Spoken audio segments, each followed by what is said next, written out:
Rate ఎక్కువ, వ్యక్తులు తినేస్తున్నారు. మైనింగ్ స్వయంగా ప్రభుత్వం ఋషికొండ మీద కడితే తప్పన్నాం, ఇక్కడ కొండలు లేచిపోతున్నాయి. అలాగే ప్రభుత్వం కట్టించిన మెడికల్ కళాశాలలు తీసుకెళ్లి ప్రైవేట్ చేస్తున్నారు. సచివాలయ వ్యవస్థ నాశనం చేసేసాం, వాలంటీర్లను తీసి అవతల పడేసాం.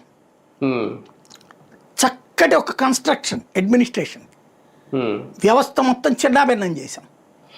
దాన్ని గొప్పగా చెప్తున్నారు ఇక్కడ. అది విధ్వంసం, మేము ఇది కరెక్ట్ అంటున్నారు. ఇంటికి వచ్చి పెన్షన్ ఇవ్వడం విధ్వంసం, రోడ్డు మీద నుంచి పెన్షన్ తీసుకోవడం సంక్షేమం, అద్భుతం.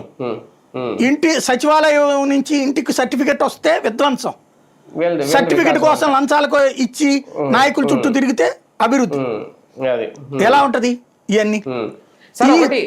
స్టార్ హీరోలు ఒక రకంగా అందరూ స్టార్ హీరోలే, మెగాస్టార్ పెద్ద స్టారు, పవన్ కళ్యాణ్ పెద్ద స్టారు, విజయ్ పెద్ద స్టారు. కానీ ఆంధ్రప్రదేశ్లో ఆ స్టార్ హీరోలు స్టార్ లీడర్ కాలేకపోయారు. సింగిల్గా బరిలోకి దిగితే 2 చోట్ల ఓడిపోయారు పవన్ కళ్యాణ్.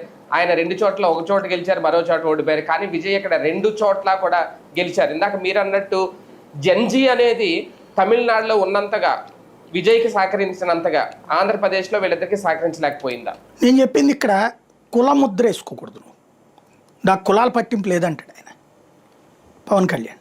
కానీ కనీసం మనకు కులాల